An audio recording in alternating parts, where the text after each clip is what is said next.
Hello and welcome. This is Kevin, also known as AWOL, and by special request, I am going to make a video to try to help explain how I use Gimp, the photo editing tool, to make bracelets. So let's start with my webpage, akaawol.com, and we go to the graph paper tab, and we come down here and we have lots of lovely choices.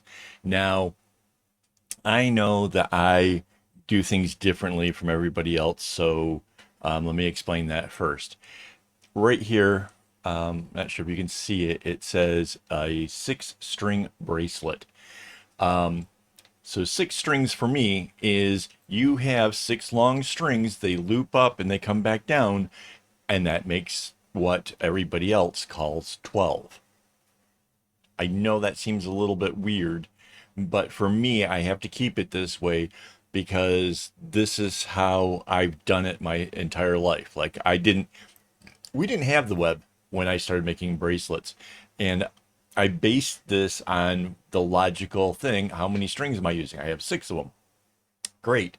This is a 6-string bracelet. It turns out everybody calls it 12 because it seems like that's what it is. So if we click on it, we get this. And this is pretty long. I mean, it's longer than what I need, right? But what you can do is over here, I don't know if you can see it right above my head, there's a little spot where it says you can download. So you download this thing to your computer, and then you come over here and you go and you say open with GIMP. Does that show up? Yeah, it does. There we go. Open with GIMP. And somewhere there's a little, there it is. Okay. Now, if you're is provided your computer isn't like super old. If it's super old, leave the resolution at 100. It'll come out a bit blurry. If you want it to look nice and crisp, I like to change the resolution to 300 pixels per inch. It just looks nicer. That's all. It's a preference thing. It doesn't matter, but 300 looks a lot nicer than 100. Okay. So we hit import. It's taking a minute. There it goes. Okay. So now we have this in here. We can do all kinds of wonderful things with it. Um, but one of the first things that I would want to do is I would want to know how long I need this in order to um, make my bracelets, right? I want to make a template out of it. I want to make it so that way it fits my needs. Now, that's going to change depending on what kind of string you're using. Maybe you're using a very, very thin string and you get lots and lots of knots, from the top to bottom.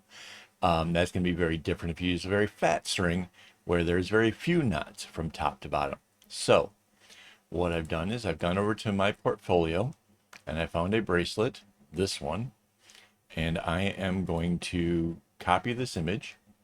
We're going to come back to GIMP, and there's this really neat thing. If you go up here at the top, there's File and Create, and you go from Clipboard, and look at that. It actually just brings the picture in so we can actually look at it and see where we are. So now, in order to find the halfway point of this, I needed a pattern that uses the same number of strings. This is 6 or 12, again, depending on how you do your counting.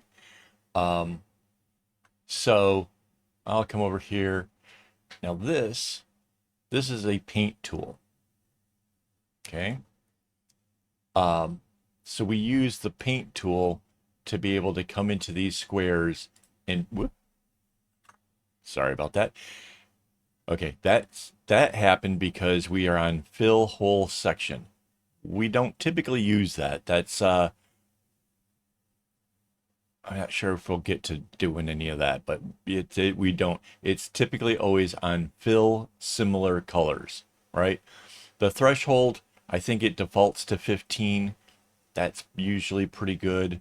You can change this if like there's differences in the colors in here and you want to get them all. Yeah, that's where you change the threshold for that. But this is our paint tool, and it allows us to actually change the little squares here. There's a cool trick where if you have the paint tool and you press on control, right? That's what I have my finger on the keyboard. It becomes a color picking tool.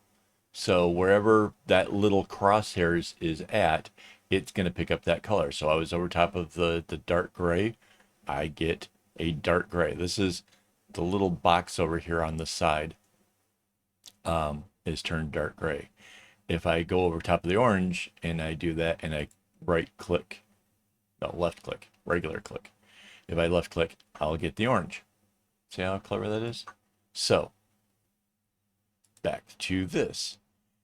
I need to know how many knots there are to get to the middle.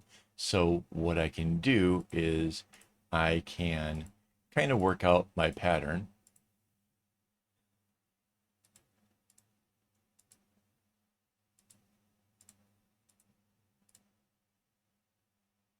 And I don't have to fill everything in, right?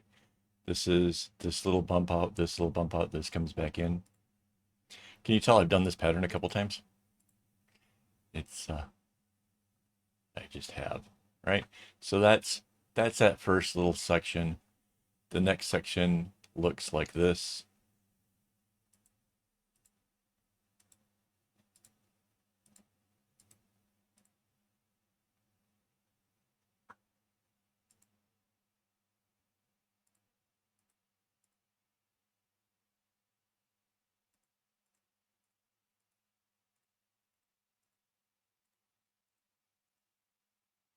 I have like so many tabs open. My computer is just absolutely freaking out. So that right there is these two diamonds. And then I bring this out.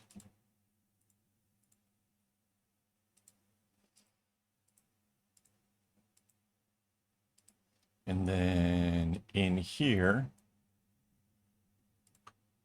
we're getting really close to that middle.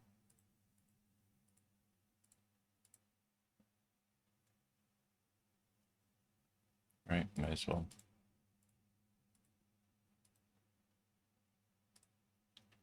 And then 1, 2, 3, 4, 5. So there's 5 knots, right? So, whoops, I didn't grab that color. So this is the lighter gray. 1, 2, 3, 4, 5. So this one doesn't come all the way in. And from this, we can actually see the middle now, right? If we just make that into the diamond, the black one went all the way edge. This is here. Inside of that is the lighter gray, and then there's the yellow that's inside of this. So there we have it. So now we're going to grab this tool. This is the move tool, right? We can probably do it with while still having the paint in hand, but to actually shift this thing around, we're going to actually use this move tool. We can now bring a line, and all I did was up here where the ruler is at the very top. If I click on that and just drag my mouse down, I can bring a guideline, and that will actually bring us right in here. And then with this move tool, I can actually kind of dial it in and get it right there in the middle. So that way I can copy the top part and flip it over, and I can have the whole length of my bracelet. Mind you, it's all kind of messier at the moment, right? So we kind of really don't want to make our template with this mess. What we really want is we want to know how many knots are there from here to the middle, right? So a real easy way of doing that is we're going to go back and grab our paint tool again. And this time I'm just going to use white, and counting from here, 1, 2, 3, 4, 5, right? So there's the fifth one. 1, 2, 3, 4, 5. So there's 10. 1, 2, 3, 4, 5. 15. 1, 2, 3, 4, 5. 20. So there is 20 knots from the very top to the middle. Now, the bracelet that I have here, I know fits really well. I've been using this pattern since probably in the late 80s, early 90s. This is something that came up. It was just an interesting pattern. I've done it countless ways. But that's that. I can go a little bit longer if necessary. I could move this line down just a little bit more. I really don't want to go shorter though, because that would make the bracelet smaller than I want. So now that I know there's 20, and I think I've been using a lot lately, I've been using a lot of 21s. We can go to open recently. We can go to this, our 6-string pattern again. We can import it. It's still at the resolution of 300. And we can do the same thing that we just did where, well, first, there's two things here. Should have maybe done this one before. There are two different versions. One is to have a start that looks like this, and the other is a teardrop start. If you want to have teardrop starts, you probably want to work out your patterns and stuff off of this one. I tend to mostly use this side, but I've done teardrops. I've got lots of teardrop ones. So I work on this side. So what I would do over here is I would do our same thing. 1, 2, 3, 4, 5. 1, 2, 3, 4, 5. There's 10. 1, 2, 3, 4, 5. There's 15. 1, 2, 3, 4, 5. There's our 20. Like I said, I've been doing like the 21s, so I would bring the line down to here. Then I would go over here. Now this tool is our rectangular select tool. Now this thing's kind of cool. Like if you just like hold your mouse down, you can select whatever shape rectangle you want. How we're going to use this is we're going to go over the whole top part of here, and we're going to include a bit of this white above it, right? Because, well, that'll become apparent here momentarily.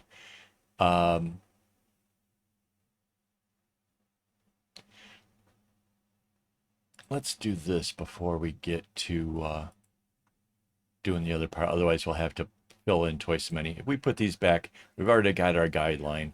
If we go ahead and color those things back in, we don't have to do twice as many of them later. How's that for saving time? Okay. Back to this. So we have this all kind of captured inside of the box. We now press Control C and Control V. So we have copied it and we have pasted it. So now you'll see over on the right hand side, it'll say that there is a floating section or a pasted layer. That's fine. Now we're going to come back over to the tools, and there is something called the flip tool, right? See that? Flip tool. Click on that, and we get a choice of horizontal or vertical. So this case, we're looking for the vertical. So that flips it over. Right, now we go back to the move tool. I'm going to zoom out. Mind you, to zoom out, all I'm doing is I'm holding the control button and using the scroll wheel on my mouse.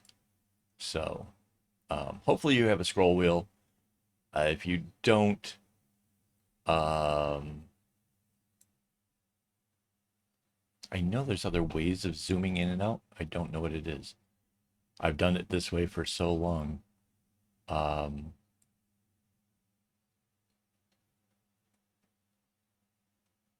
honestly don't know how else to do it.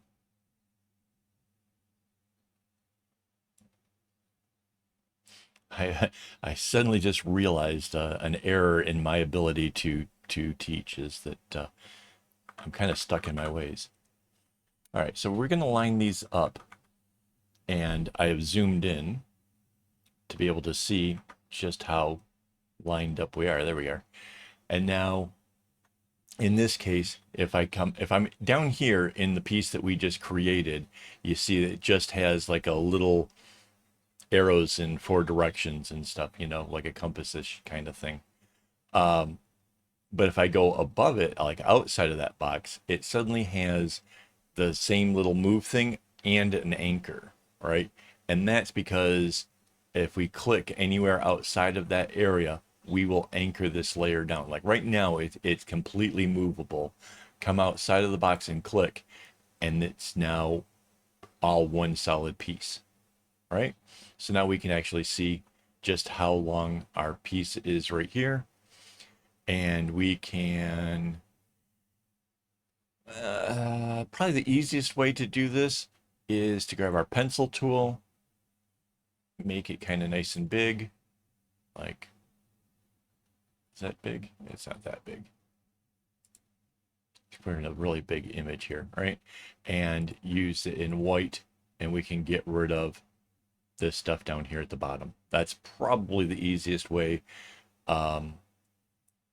There's ways of trying to delete it, but then if you have layers that are transparent, then you got to go back and paint it in white, and there's a whole lot of other things that can go and get weird with that. So now our template is still huge and unnecessarily big. Like we only wanted, say, this side over here. Again, if you worked on the other side, it still applies what I'm talking about. You're just going to be working it for there. We're going to go back up here to the rectangular select tool, and we're going to select an area that we're happy with. Like now, see, I like to leave a bit of space over here on the right hand side, because you've seen in my tutorials that's where I bring in the image that I'm going to be working from. The left side doesn't need to be so big, but again, if you're have preferences, you want to bring in the picture that you're going to work off of and you want to set it to the left, go the other way. It's easy. All right, now we go to image, and down here it says crop to selection, and what that will do is it will eliminate everything else that was outside of what you selected. So now we have a lovely template we can work with. If we go over to file and we hit save as, we can go pictures, I don't know, somewhere, wherever you want to save it as something, you know, it defaults as six string pattern. You can change that to 12 if you prefer that kind of thing. You can change it to template, whatever you want to save it as. That is up to you, right? Just save it, because you don't want to have to make one of these things every single time, right? That would be troublesome. All right, now we figured out the length of this, right? But what if, let's go back to over here. Let's say you wanted a bigger one. This is an 8 string, right? So let's do this. Let's download that to desktop. Let's open with the Gimp. Again, it's still at 300. That's awesome. And here's our new one.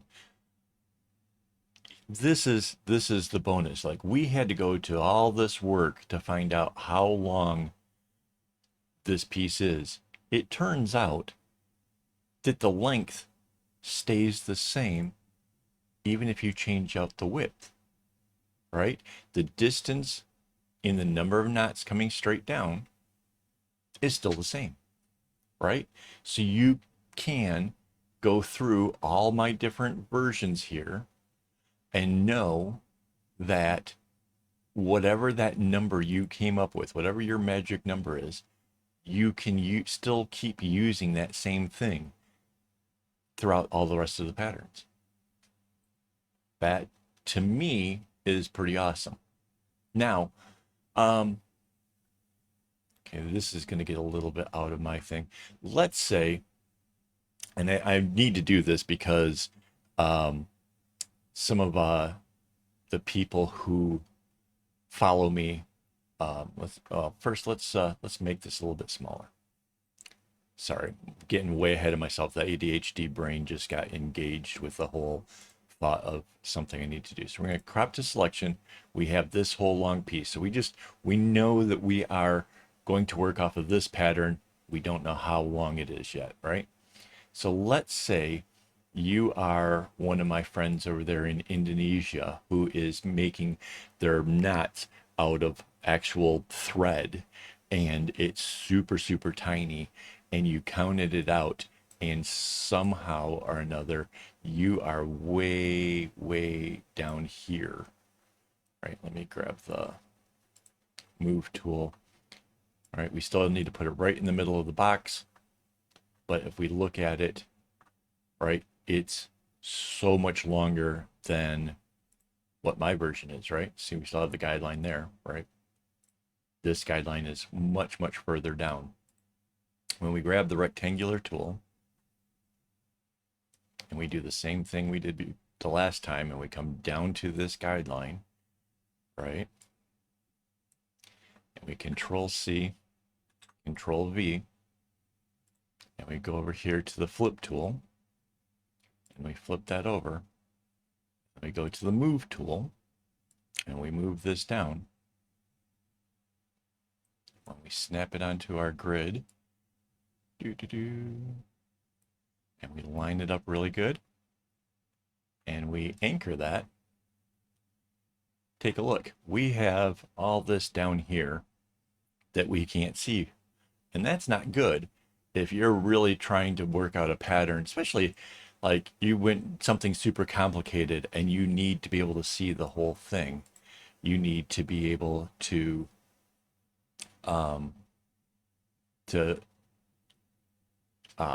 you need to be able to see the stuff. So what do you need? You need to fit the canvas to the layers, right? That's this one. And suddenly, boom, that whole piece comes up.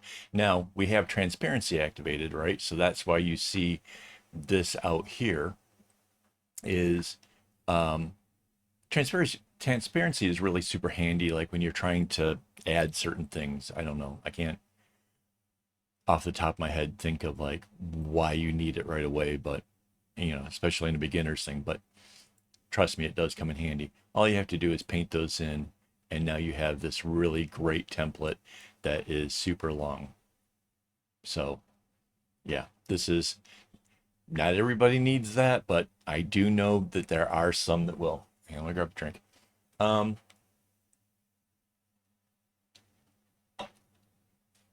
Let's say now you're ready to make your pattern and you're ready to color this in, and you need colors, right?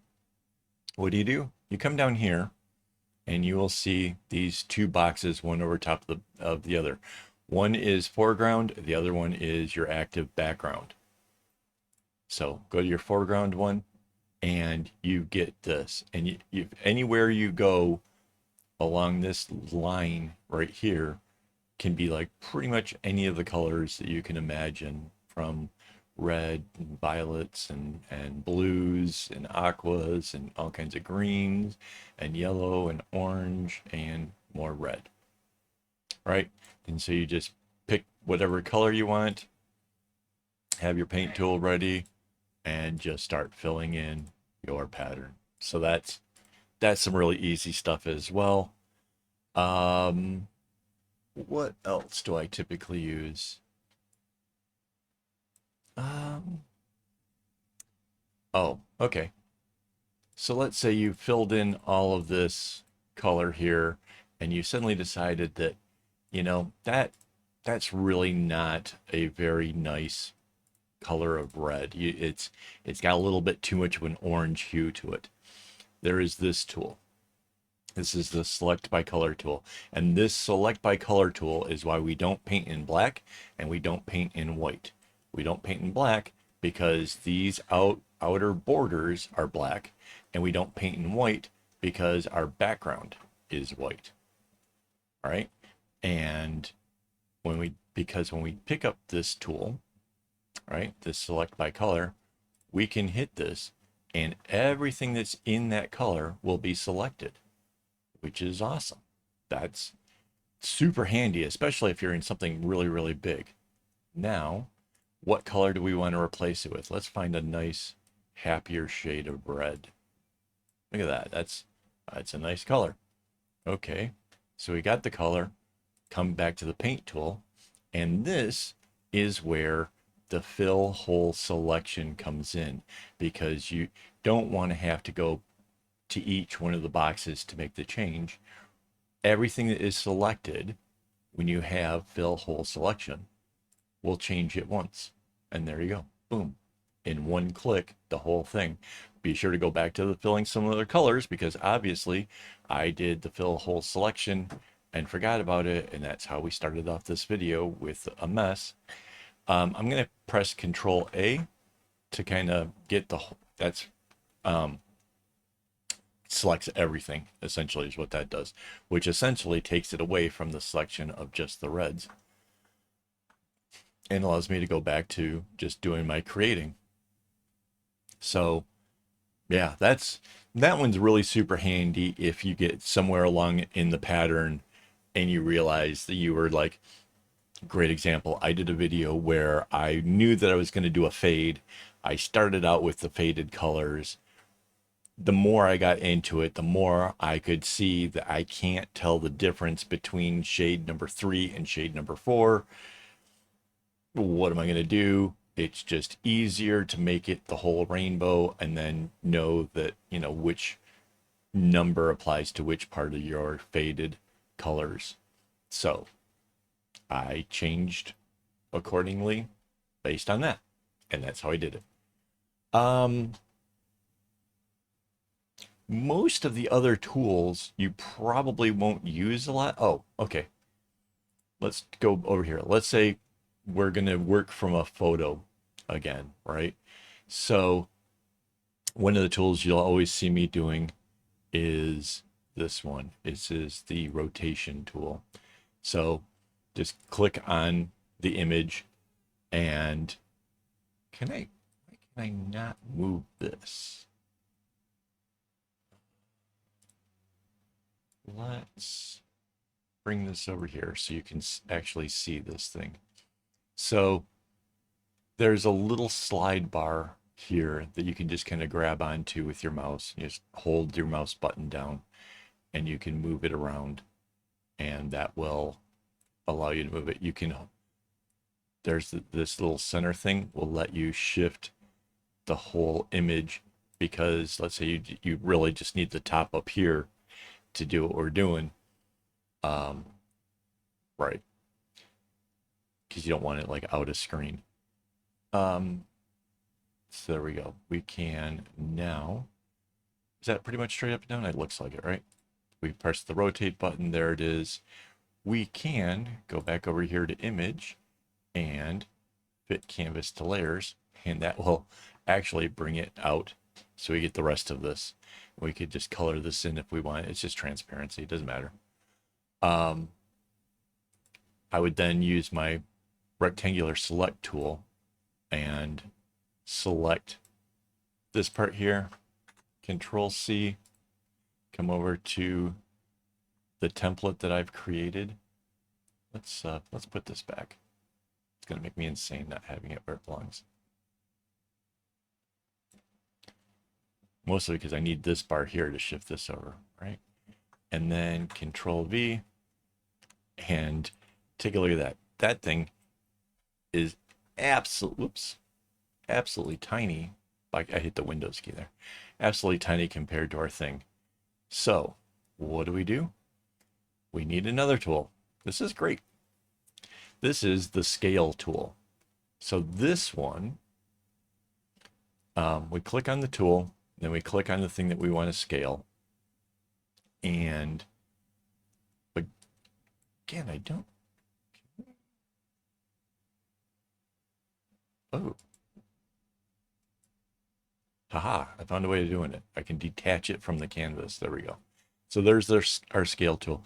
I can grab these boxes here and you can see these numbers just grow fast as I do it.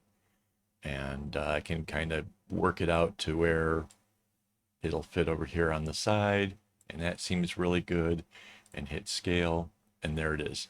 Now, this, it's still kind of small. It doesn't matter. This is kind of a neat thing I've been doing. Now, what I used to do is I would go up here to layer, and I would anchor the layer, right? Or again, if you just click anywhere on the outside, you could anchor the layer. However, I have discovered that if we go to layer and we say that we're going to take this floating section and move it to a new layer, bam, this is now a whole new layer. Now, what difference does that do for us? Well, first, on the right hand side over here, you can see we have 2 layers, right? Now, let's say I'm up at the top and I want to be able to see what I'm doing a little bit better. I can use the move tool and just slide this up here so that way it's easy to use. If at some point I don't want to see it, I can just hit the little eye thing and it just disappears. So yeah, at the end of the whole thing, when I'm done with my template, that's how I just hide it. It just goes away. You do have to remember that this over here, like where it's in the darkened thing, is the layer you're working on. So if you have the paint tool and you're on this top layer and you click, right, nothing's happening because that layer is up higher. And you're not actually in it. You see how I can actually do something to this layer, but nothing happens out here. If this layer had been to the size of everything and I click it, everything else on the outside would have turned red because it doesn't recognize all these little boxes and stuff down here. So you need to go to the layer that you want to work on, which is here. This is our PDF layer. And we are in fill similar colors, which I wanted to check before I started going at it. And then we can start filling in our little boxes and making ourselves a pretty little pattern. When you're all done with it, there's a couple things you can do. You can save this, and that what the save will do is save what GIMP was working on, what it in its version, and when you open it up again, it opens up GIMP and allows you to continue working on what you're doing. But if you want the really nice looking version that you can work from later on and stuff that you can open up, you know, in your, you know, whatever it is, you really want the export as. So in the export as, you can choose things like you can export it as a PDF, you can a PNG, a JPEG, whatever file extension you choose, right? Like those are really the big 3 that you would use right there. And that way you can save it for future references. All right, let's go back to this. All right, so now there's these things here. Now this is going to be the last thing we do, seriously. If I just go and hit copy the image, come over here to GIMP, and go to create from clipboard again, this thing here is pretty awesome. What we would use for this is under filters, go down to map, and then go down to tile, right? So leave this open for a second so you guys can see it. It's filters, map, tile. And when you click on that, you get this. Now, this image is 100 by 100, and that's very deliberate because it makes it really super easy for when you're trying to make your templates, right? If you are going to go I'm not 100%. I'm pretty sure I got this right. If you want to go 10 strings across, you just multiply the 100 by 10. Right? So it becomes 1,000. Height, um, that's really up to you. We know that there was what, 20 for the thing, so let's make that. Is it 20? I think that's, we'll try it. We'll see where it goes. Right? And hit OK. Yeah. And there is our stuff. Now, you'll notice the big difference between this and this is this one. These sides kind of look a lot more like the stuff that you see on those other websites. It's not really nice and clean, and these little diamonds over here, they don't actually exist. We don't really want that. So back over here, grab this one. We copy the image and come back over here to File, Create from Clipboard, and we're going to re-show the tile because we don't, well, we can go back down to what map and tile, or just since we're using it again. And this time we don't change the width, we just change the height. So we did it 20, right? And check that out. We have this. So now if we Control C and bring that over here and Control V, we can, now this, okay, so this is a tool.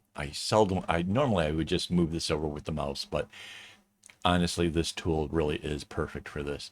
If we click on the thing here that we just pasted in, we want to move it all the way over here to the left, and bam, it will automatically line it up.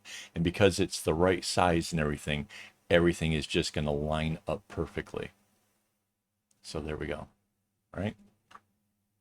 And then we can come up here and we can anchor that layer, and look at that, we have a really nice edge.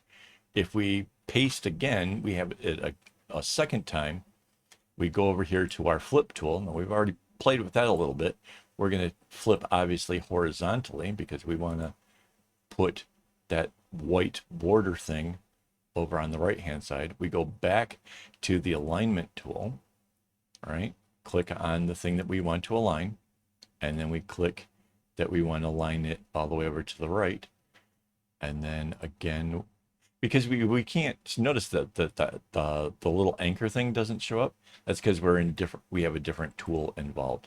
So in those kind of cases, you do have to go up to the top under layer and you hit the anchor layer, and that goes in.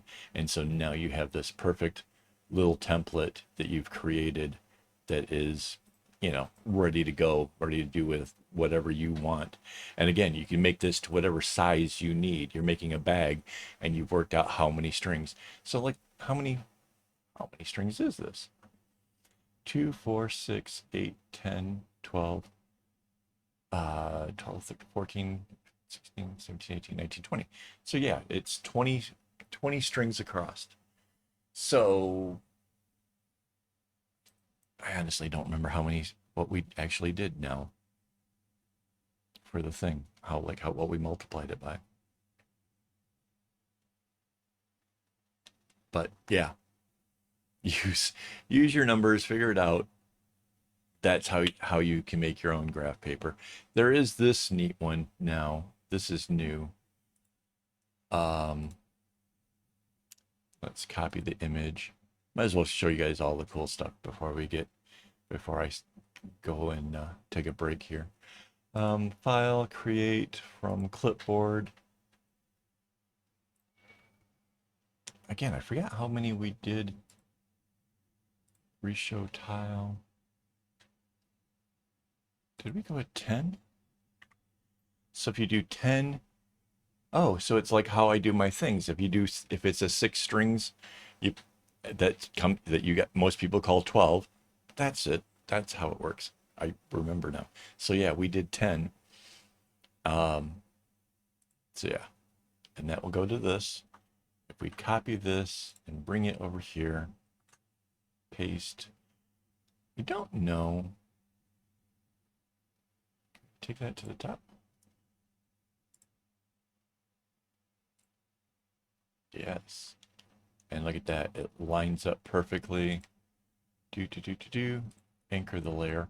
Now, what this represents is when you're trying to make something like the flat edge of a bag, or how I went around the cans, or even the, I don't know if you guys remember this one, my uh,